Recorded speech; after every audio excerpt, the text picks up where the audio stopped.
सलाम दोस्तों, मेरा नाम साशा जवेद मलिक है। आज मैं जिस अहम इशू पे बात करने जा रही हूँ वो है यूनिफॉर्म लेबर कोड 2024। आपको मालूम होगा कि 77 सालों में कैसे इन मजदूरों ने, इन ट्रेड यूनियंस ने, इन ट्रेड यूनियन लीडरान ने, इस तबके ने कैसे लड़ लड़ के इन 77 सालों में जो जो हकूक हासिल किए हैं, जो कवानीन जीते हैं, बल्कि हड़तालों पे, जेलें काट काट के, भूख हड़तालें कर करके, मारें खा खा कर कैसे ये हासिल किए गए हैं। ये यूनिफॉर्म लेबर कोड 2024 उस तमाम को रद्द करके, वो 35 के 35 कवानीन को रद्द करके, जो कि मतलब 3 बड़े बड़े वॉल्यूम्स थे, अब तक की लड़ाई थी, अब तक की लोगों की जंग थी, अब तक के लोगों की कह लें कि हासिल करदा फल था उन तमाम लड़ाइयों का, उसको उन्होंने ये जो हमारी हुकूमत है, उन्होंने यूनिफॉर्म लेबर कोड को 2024 की शक्ल में ILO की मुशावरत के साथ, इंटरनेशनल लेबर ऑर्गेनाइजेशन की मुशावरत के साथ उसको टोटली बदलने की कोशिश की है, बल्कि बदल दिया है ऑलमोस्ट, आप यही कहें।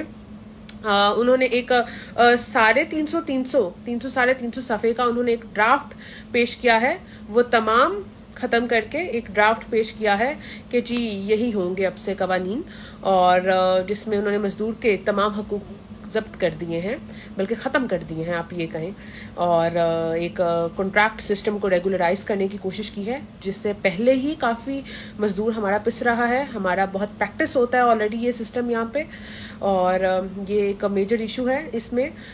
मगर इन्होंने कोई ट्रापार्टाइड कंसल्टेशन के साथ ये नहीं किया, जिसमें कोई भी डेमोक्रेटिक चीज़ या फिर डेमोक्रेटिक सोच इन्वॉल्व नहीं थी। ये हुकूमत ने थोपा है हम पे, जिसमें मालिक, मजदूर या ये हुकूमत की मुशावरत से ये नहीं हो रहा, ये हुकूमत थोप रही है मजदूरों पर, जिसका किसी को नहीं पता था कैसा होने जा रहा है। तो ये मेरे ख्याल से बहुत अहम इशू है, जिस पे हमारी कह लें कि एक लड़ाई शुरू हो गई है मज़दूरों के लिए, मज़दूरों के साथ मिलकर। और ये जितना अहम इशू है, तो मुझे लगा है कि हमें जो ये जंग है, ये हमारी एक मुश्तरका जंग होनी चाहिए, और मुझे आपके साथ ये शेयर करना चाहिए और आपको बताना चाहिए कि हमें उनके राइट्स को कैसे बदलने की कोशिश करनी चाहिए। जो कि और फिर जो 2 अहम चीज़ें हैं वो भी मैं आपके साथ शेयर करती जाऊँ, जिसका सबसे बड़ा नुकसान पहुंचने वाला है अब तक की तारीख में, पाकिस्तान की तारीख में मज़दूरों को।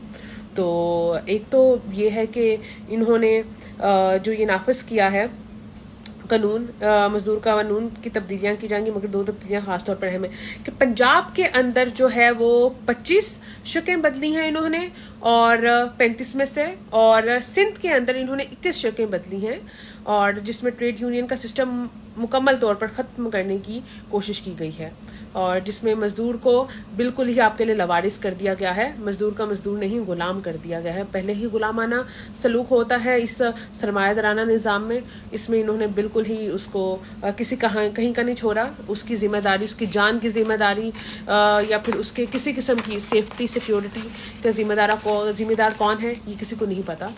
तो इसकी ज़िम्मेदारी लेने के लिए कोई तैयार नहीं है। जिसमें पहला जो अहम है, जिसका सबसे बड़ा नुकसान पहुंचने वाला है, एक वो ये है कि कॉन्ट्रैक्ट सिस्टम को रेगुलराइज कर दिया इन्होंने, ठीक है, लीगलाइज कर दिया। पहले ही यहाँ पे आपको मैंने बताया कि जिस तरह प्रैक्टिस होता है ये, तो अब मुल्क भर में जालिमाना ठेकेदाराना निज़ाम को रेगुलराइज कर दिया जाएगा। मालिक की बजाय मजदूर कवानीन पर अमल दरामद की जिम्मेदारी प्रिंसिपल, ऑक्यूपायर और कॉन्ट्रैक्टर पर डाल दी गई है। और इस तरह कॉन्ट्रैक्ट एम्प्लॉयमेंट एजेंसियां, इन्होंने कहा है कि एम्प्लॉयमेंट एजेंसियों को कानूनी तहफ़्फ़ुज़ देकर ठेकेदाराना निज़ाम को प्रमोट किया गया है। मतलब यह है कि अब ये एम्प्लॉयमेंट एजेंसियां हायर करेंगे, वो एजेंसियां इनको मजदूर सप्लाई करेंगी। वो भेड़ बकरी के भाव किस तरह मजदूर खरीदती हैं और वो कितने में उनको बेचती हैं, ये उनका है। ये उनके साथ डायरेक्ट कनेक्शन सिर्फ एम्प्लॉयमेंट एजेंसीज का है। वो किन को बेचती हैं, किन कंपनीज को देती हैं, मालिक कौन है, मजदूर के मसले क्या हैं, उसका कोई कनेक्शन नहीं होगा। मतलब जैसा कि आपको मैंने बताया कि खवातीन हैं, उनको हरासमेंट का सामना पड़ा होता है, वर्कर्स को, फैक्ट्री वर्कर्स को, उनको कोई तिब्बी मसला आ जाता है, किसी को मुआशी मसला आ जाता है, तो वो मालिक के साथ उसकी असेस रसाई ही खत्म कर दी गई है, क्योंकि एम्प्लॉयमेंट एजेंसियां हायर करेंगी। अब अगर एम्प्लॉयमेंट एजेंसी के पास भी वो शिकायत लेके नहीं जा सकता, क्योंकि एम्प्लॉयमेंट एजेंसी इस चीज की जिम्मेदार नहीं है।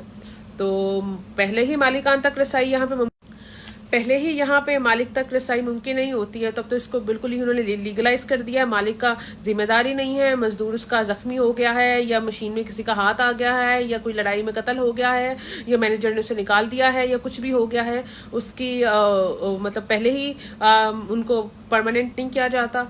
तो अब तो बिल्कुल ही कॉन्ट्रैक्ट सिस्टम इन्होंने लीगलाइज कर दिया। आप कह लें कि आपकी नौकरी पक्की नहीं हो सकती, आप सारी उम्र पिस के थक जाएं। वो 3 महीने का जो प्रोबेशन पीरियड होता था कि 90 दिन कंप्लीट करके आप परमानेंट हो जाते हैं, नहीं अब वो नहीं होगा। पहले ही यहाँ पे पक्की नौकरियों के मसले हैं, तो अब तो बिल्कुल रहेंगे पक्की नौकरियाँ किसी को भी नहीं मिलेंगी, कॉन्ट्रैक्ट सिस्टम ही चलेगा आगे। एक तो सबसे बड़ा नुकसान ये है, उसमें जो पर्क्स हैं, कुछ सेहत का हो गया या कोई बाकी मसले हो गए जिसमें थोड़े बहुत उसको आ जाते हैं, या फिर आपका कोई वो कह लें कि इन्होंने कोई फंड वगैरह या कुछ भी नहीं, आपकी वो जो आपको पेंशन मिलती है नौकरी ख़त्म करने एक उम्र के बाद, आपकी जब नौकरी से रिटायर हो जाते हैं आफ्टर रिटायरमेंट, वो सब ख़त्म कर दिया, कॉन्ट्रैक्ट सिस्टम ही चलेगा। एक तो सबसे बड़ा नुकसान इस चीज़ का है। दूसरा, इन्होंने जो सबसे बड़ा उन्होंने, मेरे हाल से इस कानून का मकसद भी यही था, इसको ख़त्म करना, जो मैं अब आपके साथ बताने जा रही हूँ, कि ट्रेड यूनियन के निज़ाम को ख़त्म करना। मतलब सीबीए की ताकतों को कम करके ट्रेड यूनियन की ताकत पर चोट लगाई गई है। हड़ताल के हक महदूद के ख़त्म ही कर दिए गए हैं। पहले कोई मजदूर 14 दिन का नोटिस देता था फैक्ट्री मालिक को और फिर वो लोग हड़ताल करते थे। अब क्या है जी, कोई 60 दिन का नोटिस, 60 दिन पहले नोटिस दे हमें, और उस तब तक वैसे मालिक निकाल देगा मजदूर को उस काम